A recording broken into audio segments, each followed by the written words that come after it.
Chapitre 19. Pensée fait souffrir. En replaçant les meubles ordinaires dans la chambre qu'avait occupée M. de La Mole, Julien trouva une feuille de papier très fort, pliée en 4. Il lut au bas de la première page « A.S.E.M. le marquis de La Mole, pair de France, chevalier des ordres du roi, etc. etc. » C'était une pétition en grosse écriture de cuisinière. « Monsieur le marquis, j'ai eu toute ma vie des principes religieux. J'étais dans Lyon, exposé aux bombes lors du siège en 93 d'exécrables mémoires. Je communie, je vais tous les dimanches à la messe en l'église paroissiale. Je n'ai jamais manqué au devoir pascal, même en 93, d'exécrables mémoires. Ma cuisinière avant la Révolution, j'avais des gens. Ma cuisinière fait maigre le vendredi. Je jouis dans Verrières d'une considération générale et j'ose dire méritée. Je marche sous le dais dans les processions à côté de monsieur le curé et de monsieur le maire. Je porte dans les grandes occasions un gros cierge acheté à mes frais. De tout quoi les certificats sont à Paris au ministère des Finances. Je demande à monsieur le marquis le bureau de loterie de Verrières, qui ne peut manquer d'être bientôt vacant d'une manière ou d'autre, le titulaire étant fort malade et d'ailleurs votant mal aux élections, etc. De Cholin. En marge de cette pétition était une apostille signée de Moirod et qui commençait par cette ligne. « J'ai eu l'honneur de parler hier du bon sujet qui fait cette demande, etc. » Ainsi, même cet imbécile de Cholin me montre le chemin qu'il faut suivre, se dit Julien. 8 jours après le passage du roi à Verrières, ce qui surnageait des innombrables mensonges, sottes interprétations, discussions ridicules, etc., etc., dont avaient été l'objet successivement le roi, l'évêque d'Agde, le marquis de La Mole, les 10 000 bouteilles de vin, le pauvre tombé de Moirod qui, dans l'espoir d'une croix, l'indécence extrême d'avoir bombardé dans la garde de ne sortir de chez lui qu'un mois après sa chute, ce fut d'honneur Julien Sorel, fils d'un charpentier. Il fallait entendre à ce sujet les riches fabricants de toiles peintes qui soir et matin s'enrouaient au café à prêcher l'égalité. Cette femme hautaine, Madame de Rênal, était l'auteur de cette abomination. La raison, les beaux yeux et les joues si fraîches du petit abbé Sorel, la disaient de reste. Peu après le retour à Vergy, Stanislas Xavier, le plus jeune des enfants, prit la fièvre. Tout à coup, Madame de Rênal tomba dans des remords affreux. Pour la première fois, elle se reprocha son amour d'une façon suivie. Elle sembla comprendre, comme par miracle, dans quelle faute énorme elle s'était laissée entraîner. Quoique d'un caractère profondément religieux, jusqu'à ce moment, elle n'avait pas songé à la grandeur de son crime aux yeux de Dieu. Jadis, au couvent du Sacré-Cœur, elle avait aimé Dieu avec passion. Elle le craignait de même en cette circonstance. Les combats qui déchiraient son âme étaient d'autant plus affreux qu'il n'y avait rien de raisonnable dans sa peur. Julien éprouva que le moindre raisonnement l'irritait, loin de la calmer. Elle y voyait le langage de l'enfer. Cependant, comme Julien aimait beaucoup lui-même le petit Stanislas, il était mieux venu à lui parler de sa maladie. Elle prit bientôt un caractère grave. Alors le remords continua à ôter Madame de Rênal, jusqu'à la faculté de dormir. Elle ne sortait point d'un silence farouche. Si elle eût ouvert la bouche, c'était pour avouer son crime à Dieu et aux hommes.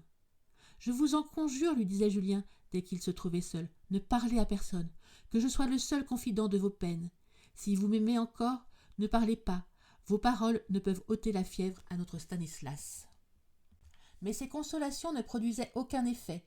Il ne savait pas que Madame de Rênal s'était mis dans la tête que pour apaiser la colère du Dieu jaloux, il fallait haïr Julien ou voir mourir son fils. C'est parce qu'elle sentait qu'elle ne pouvait haïr son amant qu'elle était si malheureuse. « Fuyez-moi, dit-elle un jour à Julien. Au nom de Dieu, quittez cette maison. C'est votre présence ici qui tue mon fils. »« Dieu me punit, ajouta-t-elle à voix basse. Il est juste, j'adore son équité. Mon crime est affreux et je vivais sans remords. C'était le premier signe de l'abandon de Dieu. Je dois être puni doublement. » Julien fut profondément touché.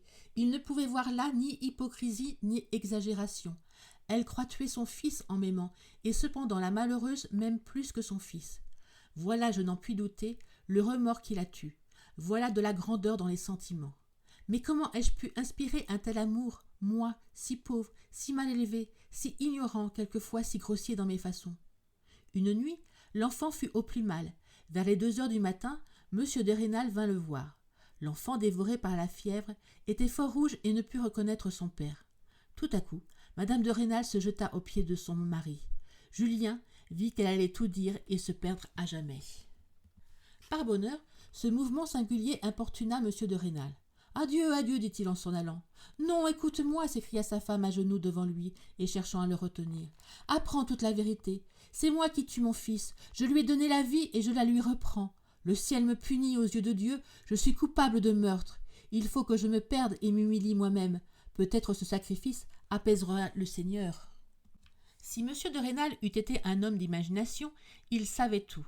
Idée romanesque, s'écria-t-il en éloignant sa femme qui cherchait à embrasser ses genoux. Idée romanesque tout cela.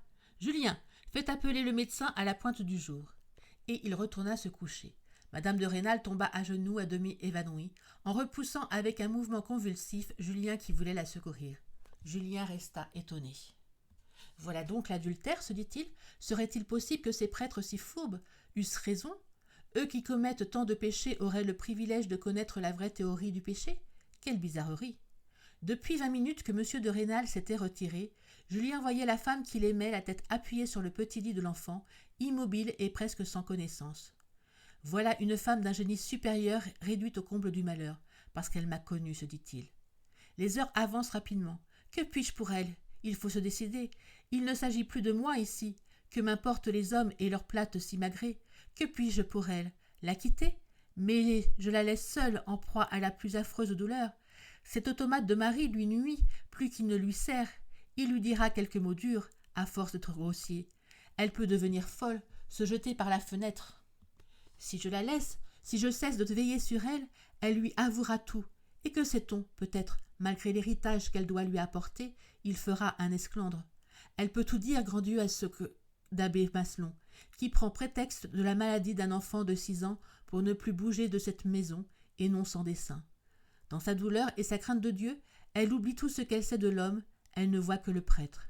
« Va-t'en, lui dit tout à coup madame de Rênal en ouvrant les yeux. « Je donnerais 1000 fois ma vie pour savoir ce qui peut être le plus utile, répondit Julien. Jamais je ne t'ai tant aimé, mon cher ange, ou plutôt de cet instant seulement, je commence à t'adorer comme tu mérites de l'être. Que deviendrais-je loin de toi, et avec la conscience que tu es malheureuse pour moi, mais qu'il ne soit pas question de mes souffrances? Je partirai, oui, mon amour, mais si je te quitte, si je cesse de veiller sur toi, de me trouver sans cesse entre toi et ton mari, tu lui dis tout, tu te perds. Songe que c'est avec ignominie qu'il te chassera de sa maison. Tout Verrières, tout Besançon parleront de ce scandale. On te donnera tous les torts. Jamais tu ne te relèveras de cette honte.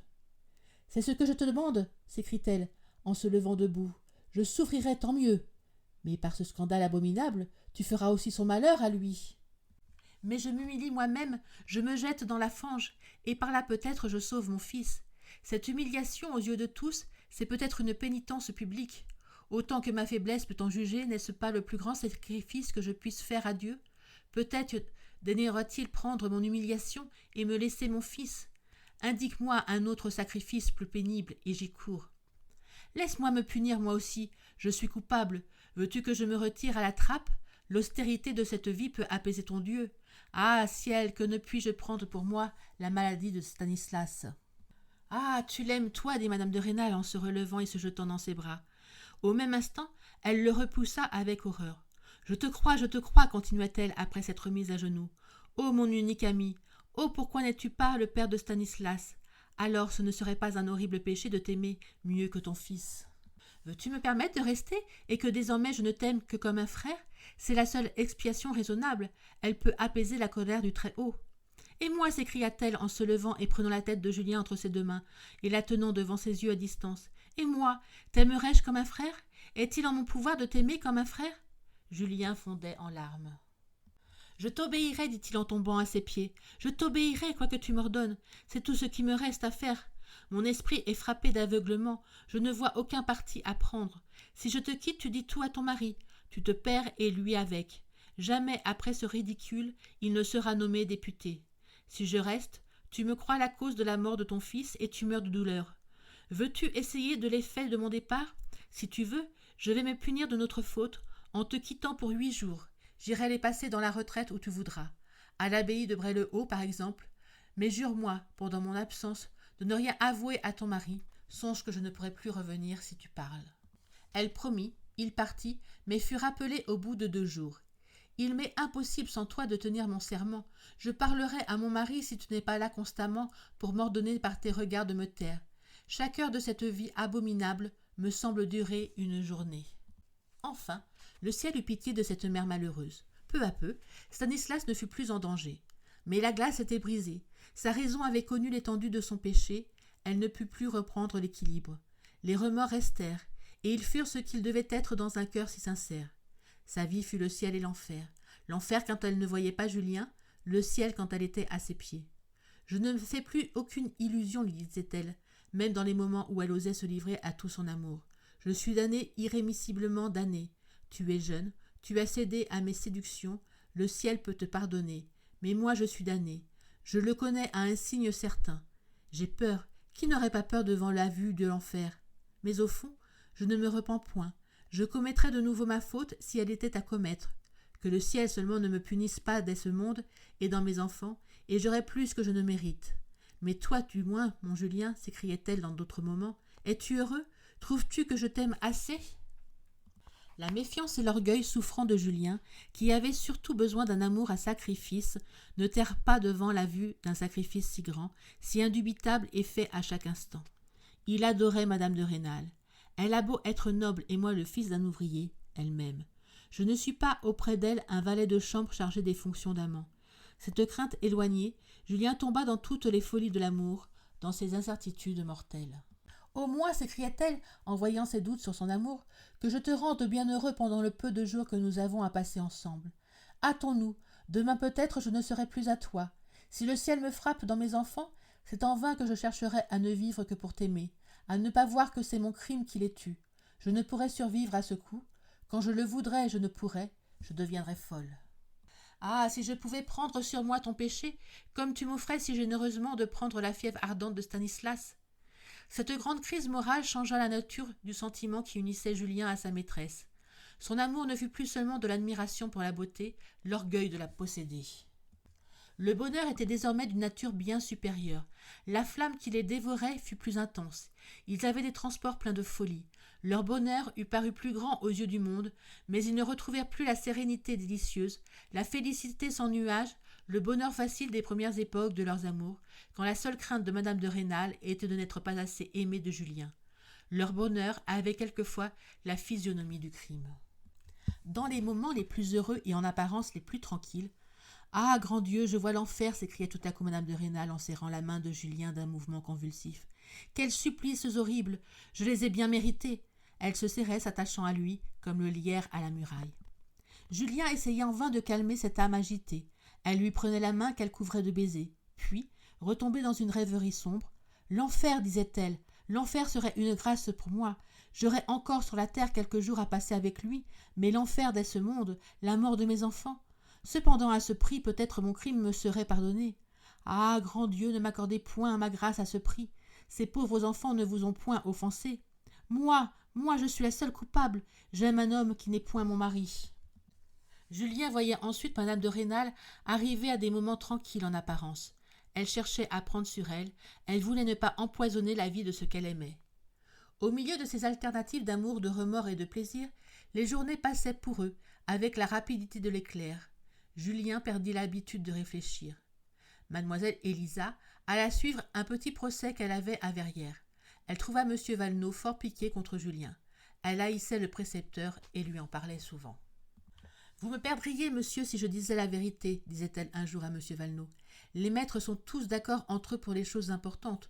On ne pardonne jamais certains aveux aux pauvres domestiques. » Après ces phrases d'usage que l'impatiente curiosité de M. Valenod trouva l'art d'abréger, il apprit des choses les plus mortifiantes pour son amour-propre. Cette femme la plus distinguée du pays, que pendant 6 ans il avait environnée de tant de soins, et malheureusement au vu et au su de tout le monde, cette femme si fière dont les dédains l'avaient tant de fois fait rougir, elle venait de prendre pour amant un petit ouvrier déguisé en précepteur. Et, afin que rien ne manquât au dépit de monsieur le directeur du dépôt, madame de Rênal adorait cet amant. Et, ajoutait la femme de chambre avec un soupir, monsieur Julien ne s'est point donné de peine pour faire cette conquête, il n'est point sorti pour madame de sa froideur habituelle. Élisa n'avait eu des certitudes qu'à la campagne, mais elle croyait que cette intrigue datait de bien plus loin. C'est sans doute pour cela, ajouta-t-elle avec dépit, que dans le temps il a refusé de m'épouser. Et moi, imbécile, qui allait consulter madame de Rênal, qui l'a prié de parler au précepteur. Dès le premier soir, M. de Rênal reçut de la ville, avec son journal, une longue lettre anonyme qui lui apprenait dans le plus grand détail ce qui se passait chez lui. Julien le vit pâlir en lisant cette lettre écrite sur du papier bleuâtre et jeter sur lui des regards méchants. De toute la soirée, le maire ne se remit point de son trouble. Ce fut en vain que Julien lui fit la cour en lui demandant des explications sur la généalogie des meilleures familles de la Bourgogne.